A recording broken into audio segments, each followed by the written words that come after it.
Eu oro a Deus para que o Espírito Santo Ele nos fale ao nosso coração nessa manhã sobre quem somos nós. Existe uma coisa muito importante que faz toda a diferença em nossas vidas. Nós só fazemos algo quando esse algo faz sentido para a nossa vida. Quando isso tem um significado para nós. E acredite,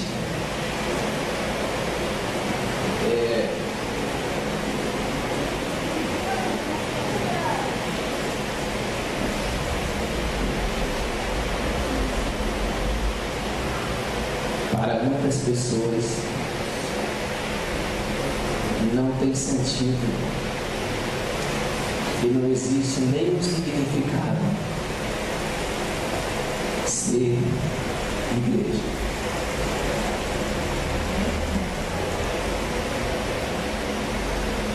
O sistema religioso, infelizmente, colocou em nossas mentes que na condição de jovens nós somos irresponsáveis, somos vacilões, somos irresponsáveis e às vezes não dão nem espaço para nós, até mesmo na igreja onde nós assistimos. O ser humano vive uma crise sem precedência, em especial os jovens, os adolescentes. E às vezes quer viver tudo neste mundo e não quer dar oportunidade para Deus. Quem é você? O texto que foi lido para a base de nossa oração está na segunda carta de Paulo aos Coríntios, capítulo 5. O versículo 20, mas eu quero que você abra a sua Bíblia no capítulo 5 de 2 Coríntios e vamos fazer a leitura da palavra de Deus. E depois vamos entender alguns detalhes que certamente responderão essa pergunta: quem é você? O versículo 11 diz assim: uma vez que conhecemos o temor ao Senhor, uma vez que conhecemos o temor ao Senhor, procuramos persuadir os homens. O que somos está manifesto diante. O que somos está manifesto diante de Deus. E esperamos que esteja manifesto também diante da consciência de vocês. Não estamos tentando novamente recomendar-nos a vocês, porém estamos dando a oportunidade de exaltarem em nós, para que tenham que responder aos que se vangloriam das aparências e não do que está no coração. Se enlouquecemos, é por amor a Deus. Se conservamos juízo, é por amor a vocês. Pois o amor de Cristo nos constrange, porque estamos convencidos de que um morreu por todos, logo todos morreram. Ele morreu por todos, para que aqueles que vivem já não vivam mais para si mesmos, mas para aquele que por eles morreu e ressuscitou. De modo que, de agora em diante, a mensagem, ou melhor, porque de agora em diante, a ninguém mais consideramos do ponto de vista humano, ainda que antes tenhamos considerado Cristo dessa forma, agora já não consideramos assim. Portanto, se alguém está em Cristo, é nova criação. As coisas antigas já passaram, eis que surgiram coisas novas. Tudo isso provém de Deus, que nos reconciliou consigo mesmo, por meio de Cristo, e nos deu o ministério da reconciliação. Ou seja,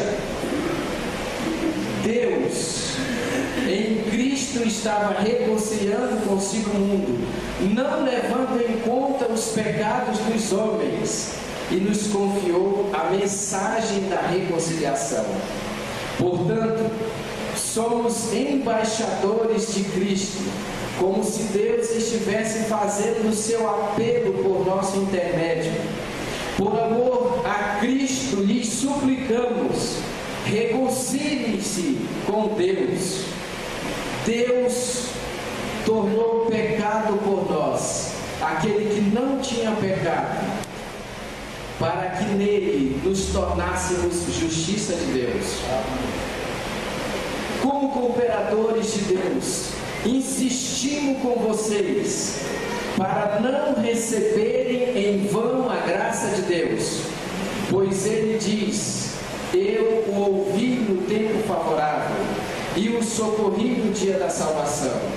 Digo-lhes que agora é o tempo favorável, agora é o dia da salvação. Amém? Amém. Quando nós lemos essa porção da palavra de Deus, nós entendemos várias coisas. Primeiro, não é apenas o apóstolo Paulo que está falando. Já perceberam isso? Como embaixadores, como cooperadores de Deus, nós insistimos com vocês para que não recebam a graça de Deus em vão. Eu quero mostrar um segredo para vocês rapidinho com relação a esse texto. Capítulo 1, versículo 1 dessa segunda carta de Paulo aos Coríntios. Ele diz assim: Paulo, apóstolo de Cristo Jesus pela vontade de Deus, e o irmão Timóteo, a igreja de Deus que está em Corinto, com todos os santos de toda a casa. Então, quem são os produtores desse texto? Quem? O apóstolo Paulo, junto com Timóteo. Quem foi Timóteo? Um jovem temente a Deus. Um jovem que entendeu que ele era a igreja de Deus.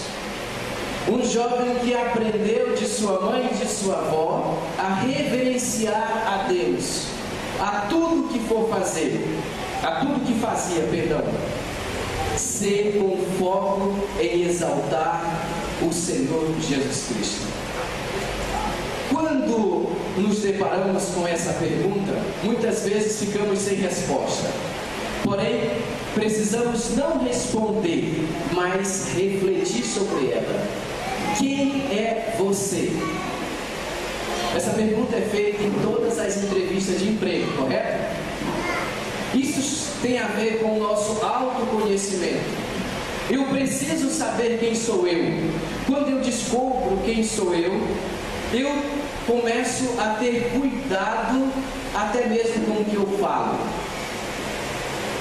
Em uma sessão de terapia, alguém disse para o seu orientador,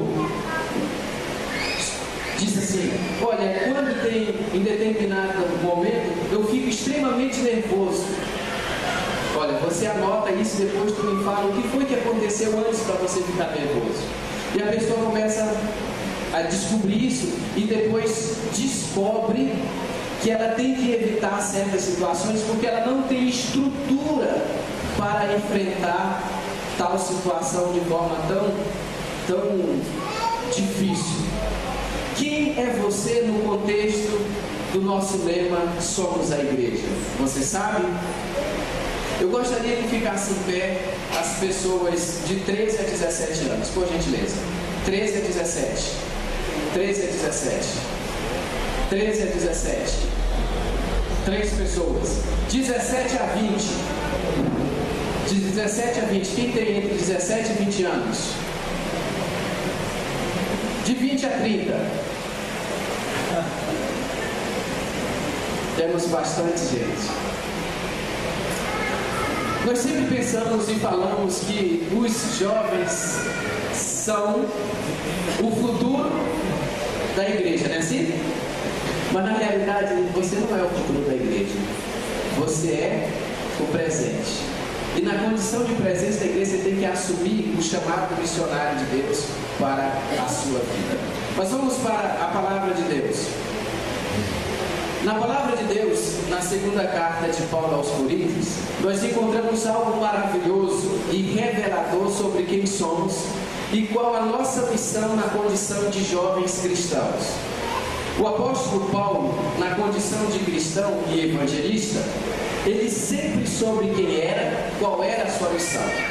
Escrevendo aos Romanos, no capítulo 5, versos 19 e 20, eu gostaria que você acompanhasse comigo. Romanos, capítulo 5, versos 19 e 20. Nós encontramos uma declaração do apóstolo Paulo, muito importante, que serve para entendermos o porquê que ele trabalhava muito com a ideia de que a igreja tem que assumir o seu papel no evangelismo. Ele diz assim, 15 versos 19: pelo poder de sinais e maravilhas e por meio do poder do Espírito Santo de Deus, assim desde a Jerusalém e arredores até o Ilírico, proclamei plenamente o evangelho de Cristo. Paulo diz assim, olha, desde Jerusalém eu proclamei plenamente o evangelho de Cristo. Em outras traduções diz, eu preguei o evangelho de Cristo de forma completa. O que é pregar o evangelho de Cristo de forma completa? Existe alguma tradução aí? A propósito, cadê as Bíblias? Posso ver erguida as Bíblias? Pode ser no celular. Amém. Tenho pregado o evangelho de Cristo de forma completa. A igreja, os servos de Deus, não tem compromisso de pregar nenhum evangelho a não ser o evangelho de Cristo, porque é Ele que transforma. A tua tradução diz forma completa, não é isso, amores? Capítulo 15, verso 19 da carta de Paulo aos Romanos. O versículo 20: sempre fiz questão de pregar o evangelho onde Cristo ainda não era conhecido, de forma que não estivesse edificando sobre o alicerce de outro. Entenderam isso aqui? O apóstolo Paulo, ele diz, eu sempre fiz questão de pregar o evangelho aonde o evangelho não era o quê? Pregado, não era conhecido. Por quê? Eu não gosto de edificar em fundamento dos outros. Cada um de você que é jovem está recebendo nesse momento um desafio. Durante 2019, pela graça de Deus, levar uma pessoa ao santo batismo. Podemos aceitar esse desafio? É fácil fazer isso? É fácil? É difícil? Como você sabe se é fácil ou é difícil se você nunca fez? Quantos dos jovens, não responda, não levante a mão, só reflita. Quantos dos jovens já trabalharam com uma pessoa e a levou a Cristo? Quanto? Você quer que uma pessoa de 70, de 80 anos pregue o evangelho e leve uma pessoa a Cristo, sendo que ela tem uma mentalidade diferente da sua? Eu não estou dizendo que você tem que pregar um evangelho responsável, um evangelho jovem, porque isso não existe na Bíblia. Não existe na Bíblia um evangelho para o jovem, um evangelho para o adolescente, um evangelho para o adulto, um evangelho para o idoso. Não existe. Existe na Bíblia o quê?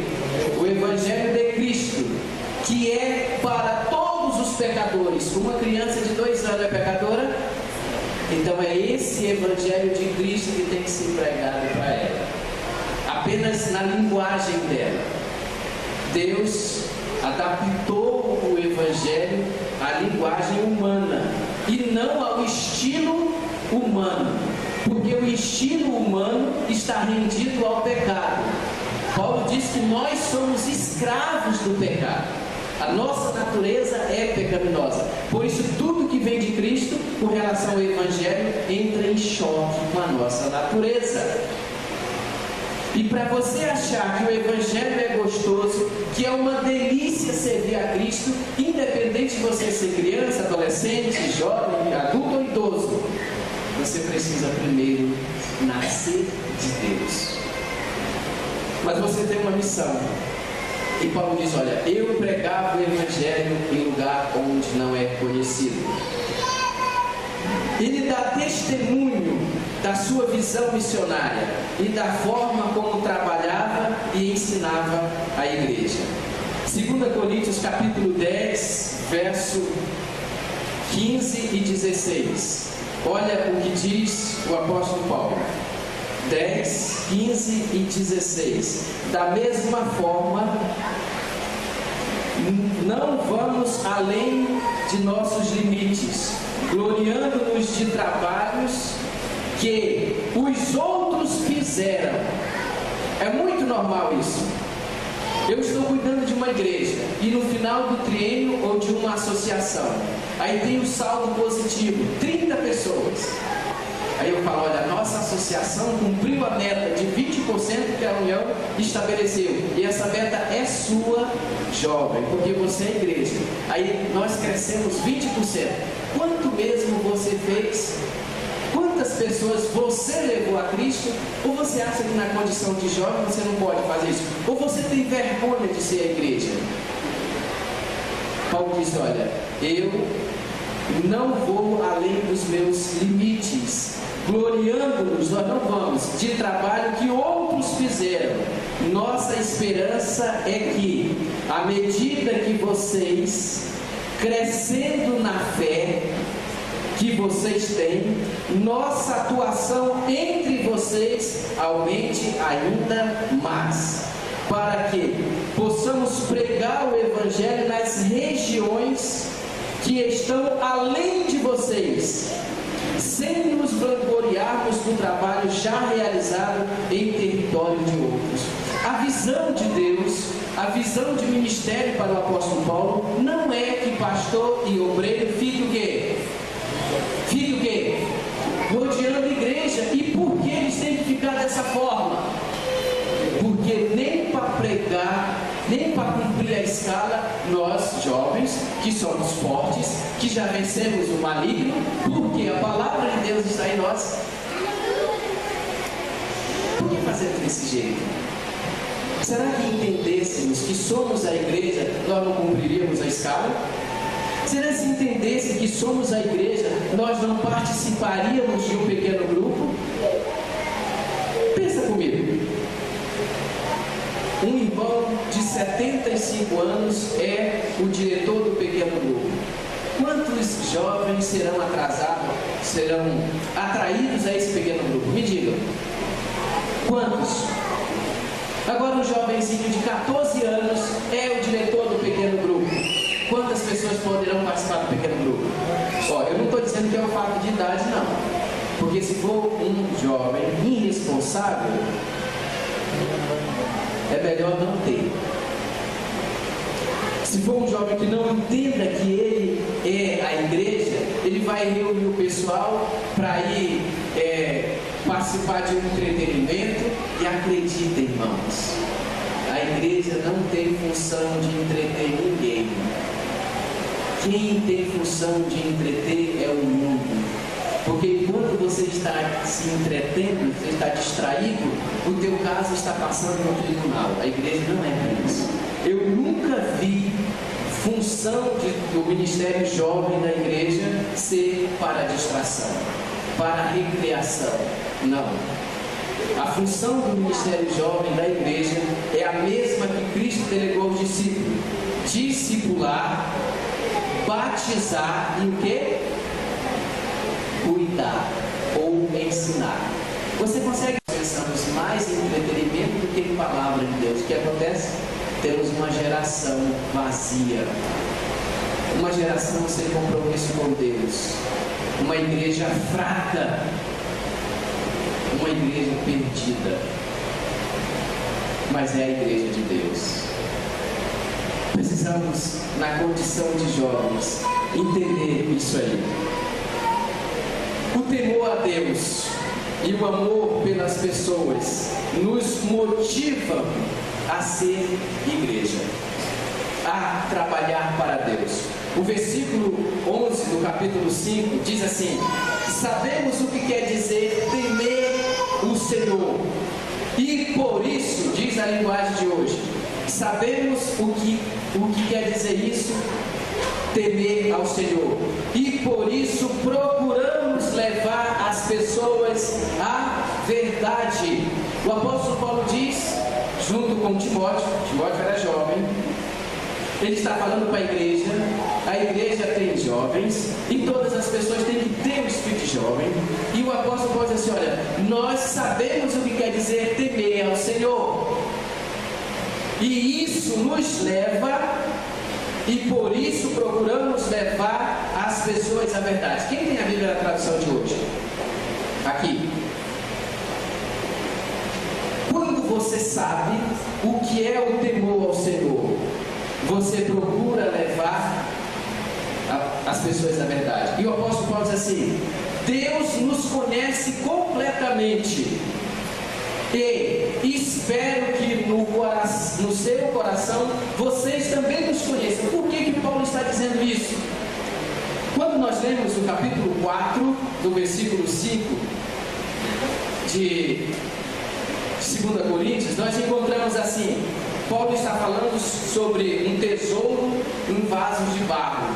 Ele está falando sobre o ministério da nova aliança, que os cristãos, que os jovens receberam, e são barros. Então eles têm um tesouro, algo muito maravilhoso, o evangelho que está dentro de um vaso de barro.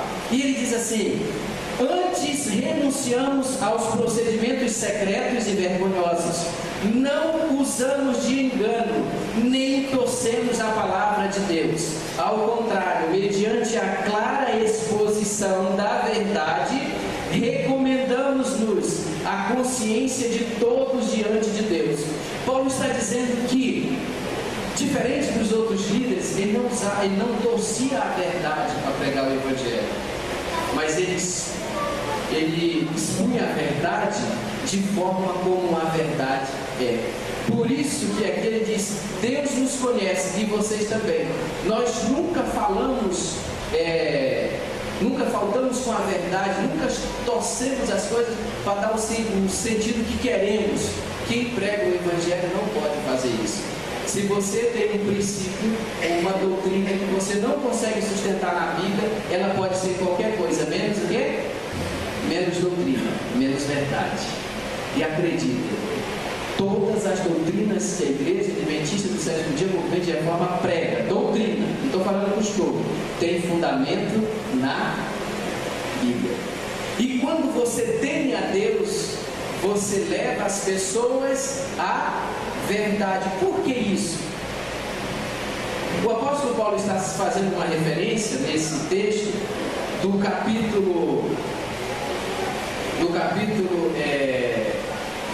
versículo 17, que diz assim: pois os nossos sofrimentos, versículo 17 não, verso 10, pois todos nós devemos comparecer diante do tribunal de Cristo, para que cada um receba de acordo com as obras praticadas por meio do corpo, quer sejam boas, quer sejam más. Depois que Paulo traz a visão do juízo, de que você, jovem, que vai participar, vai dar conta diante de Deus da forma como você está namorando, você vai comparecer diante de Deus e vai responder da forma como você está. Você que se diz cristão, está se comportando na faculdade, no trabalho, em todos os lugares, pode dizer: olha, nós vamos comparecer diante do tribunal de Deus. Ele diz: nós sabemos o que é temer a Deus, por isso levamos as pessoas a conhecer a verdade. Você sabe o que quer dizer temer ao Senhor? Você na condição de jovem? O que é temer ao Senhor? É ter medo dele? Paulo colocou o juízo e ele está dizendo, olha, nós sabemos o que é temer a Deus, e se nós não temer ao Senhor, nós vamos comparecer diante do juízo e vamos ser reprovados. É isso que ele está dizendo? Não. Temer a Deus é reverenciá-lo, amá-lo, servi-lo de todo o coração. Paulo, ele era muito questionado sobre sua postura como pregador do Evangelho. E nesse contexto, após afirmar a sua motivação para ser um evangelista, que era o temor de Deus, ele diz assim: eu não faço as coisas por elogio. Encontraram esse texto? Não estamos tentando novamente nos recomendar a vocês, porém estamos dando oportunidades para exultarem ou se alegrarem em nós, para que tenham o que responder aos que se vangloriam das aparências e não do que está no coração. Na época do apóstolo Paulo existiam muitos pregadores, correto? Igual existem hoje. Só que essas pessoas faltavam com a verdade, iludiam as pessoas e se vangloriavam, se orgulhavam por ser bons pregadores. Paulo diz assim: olha, nós não fazemos isso, não estamos nos recomendando a vocês, nós não dependemos de elogios para pregar o Evangelho, porque nós falamos o quê? Nós falamos o quê? A verdade. Até hoje é assim, irmãos. Você vê um pregador que prega as coisas que as pessoas querem ouvir. Como ele é considerado? Como ele é considerado? É o melhor pregador. E quando nós falamos no contexto de jovens, alguém diz assim: não, fulano não pode ser diretor de jovens porque ele não tem tato, ele não tem acesso aos jovens. Então como é que faz para ter acesso aos jovens? Então não sou eu, como diretor de jovens, que quero ter acesso ao teu coração, porque eu não sou exemplo para ninguém. Sou o mais podre que existe aqui. Mas eu quero que Deus tenha acesso ao teu coração. E para Ele ter acesso ao teu coração, é a palavra dele que tem de ser pregada. Então, nós não dependemos de elogio. Na linguagem hoje usa essa expressão. Nós pregamos a verdade. Não estamos querendo nos elogiar ou nos recomendar a vós. Pelo contrário, queremos que vocês tenham um motivo para terem orgulho de nós. Por quê? Muitas pessoas o criticavam por essa vida maluca que o apóstolo Paulo tinha, de ficar sempre em lugares difíceis, sofrendo por amor do Evangelho. Ele poderia muito bem ficar pastoreando uma igreja, não poderia? Não seria mais confortável? Mas ele não queria isso, não era isso que Deus queria para ele. Ele ensinava a igreja a trabalhar, ensinava as pessoas a serem igrejas de fato, e agora ele ia plantar o Evangelho, a palavra de Deus, em outro lugar. Então ele diz que o temor ao Senhor e o amor pelas pessoas, que ele diz: nós não julgamos as pessoas pela aparência, e sim pelo que está no coração. Existem muitas pessoas, e às vezes até alguns jovens, que pregam o Evangelho só pela aparência. Quer ver? E eu quero cantar em qual coral? Ou em qual grupo? No grupo mais famoso. Não é assim? Ou é diferente? Eu quero cantar no grupo mais famoso. Por que queremos cantar no grupo mais famoso? Por que queremos assistir na igreja que tem mais pessoas? Por que queremos pregar com um auditório gigantesco? Por quê? Por quê? Porque nós queremos pregar aquilo que nós achamos que é o certo pregar. Nós não queremos pregar a palavra de Deus. Nós não queremos cantar para Deus. Aí que nós, irmãos, acreditem, como igreja, nós não pregamos, nós não cantamos para as pessoas. A Bíblia diz que tudo que tem fôlego tem que fazer o quê? Louvar as pessoas? Louvar o Senhor. E nós temos um problema muito sério como jovens e como igreja. Vai organizar essa conferência. Eu penso em agradar ao Senhor? Em quem eu penso em agradar? Quem vai assistir? Ainda temos a cara de pau do estômago dele. Dizer assim, olha, nós preparamos essa conferência para quem? Para vocês. Não é assim? Nós não. Tudo que fazemos é para quem? Deus é o centro da nossa vida. Deus é o centro do nosso serviço. Deus é o centro da nossa missão. Vamos levar as pessoas para Cristo. Isso eu não estou dizendo que não tem que ter organização, não. Tem que ser extremamente organizado. Tem que ter um roteiro. Tem que ter um planejamento para levar as pessoas, os adoradores, a ouvirem a palavra de Deus. Por isso que até na música não pode ter muito ritmo. Não é assim? A música que Deus aceita, primeiro é letra. Segundo, melodia. E por último, ritmo. A música que Deus não aceita, mas a música que nós gostamos, primeiro, muito ritmo. Segundo, muita melodia. E último, pouca palavra. Mas a palavra é que transforma. É a palavra que provoca mudança. Por isso que a palavra de Deus ela tem que estar em evidência em tudo que fazemos. O apóstolo Paulo, escrevendo aos Romanos, no capítulo 10, verso 17, se não fala a memória, diz assim: porque a fé, ela vem pelo ouvir, e ouvir o quê? A palavra de Deus. A palavra de Deus. Você pode ouvir a melhor música, mas se ela não tiver a palavra de Deus, você não vai ter fé. Você pode assistir a melhor coisa, a melhor programação, mas se ela não tiver a palavra de Deus, você vai ter tudo menos fé. Segundo, o amor de Cristo nos domina. Somos a igreja e quando pensamos no amor de Cristo por nós, somos constrangidos e dominados por esse amor. E falamos dessa realidade para as pessoas. No versículo 17, ou no versículo 14 do capítulo 5, Paulo diz assim: porque somos dominados pelo amor de Cristo, que Cristo tem por nós, pois reconhecemos que um homem, Jesus Cristo, morreu por todos, o que quer dizer que todos tomam parte de sua morte. Cristo morreu, isso é um fato, que ele morreu por mim, isso é o Evangelho. O amor de Cristo, quando somos a igreja, o amor de Cristo nos domina, diz o apóstolo Paulo, e nos leva a falarmos do amor de Cristo para as pessoas, a prepararmos eventos para que as pessoas se encontrem com Cristo. E quando eu preparo um evento para que as pessoas se encontrem com Cristo, eu não faço as coisas para agradar as pessoas, eu faço para agradar quem? A Cristo. Quando eu faço para agradar as pessoas, eu não posso agradar a Cristo. O apóstolo Paulo diz que Cristo morreu por todos nós. Ele morreu por todos, diz o versículo 15, para que os que vivem não vivam mais para si mesmo, mas vivam para aquele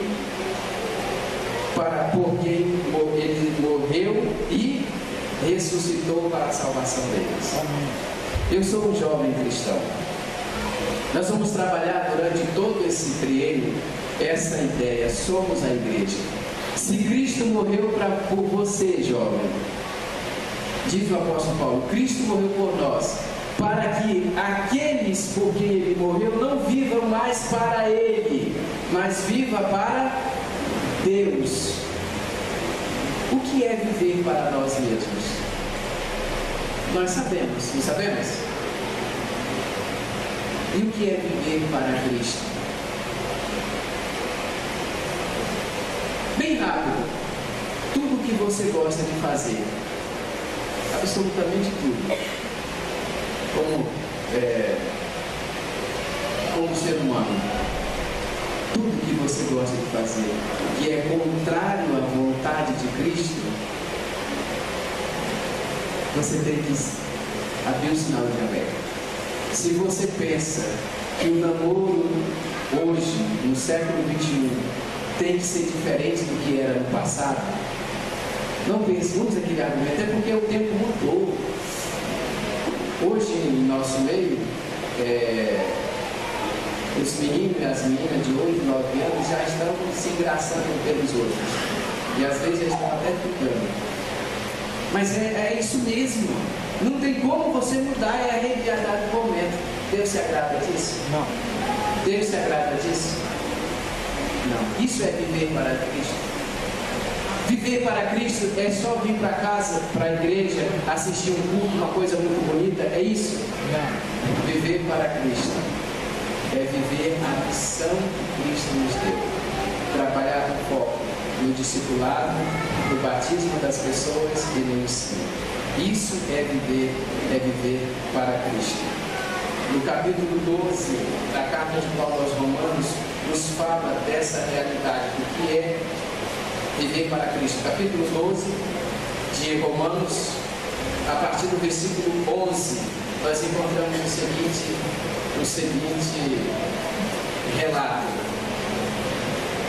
Não lhes falte o zelo, sejam fervorosos no Espírito, sirvam ao Senhor, alegrem-se na esperança, sejam pacientes na tribulação, perseverem na oração, compartilhem o que vocês têm com os santos em suas necessidades, pratiquem a hospitalidade, abençoe aqueles que os perseguem, abençoe e não amaldiçoe, alegrem-se com os que se alegrem, chorem com os que choram, tenham uma mesma atitude uns para com os outros, não sejam orgulhosos, não estejam dispostos a associar-se às pessoas de disposição inferior, não sejam sábios aos seus próprios olhos. Isso agrada a Deus. Isso é viver para Deus. A realidade dos que estão em Cristo.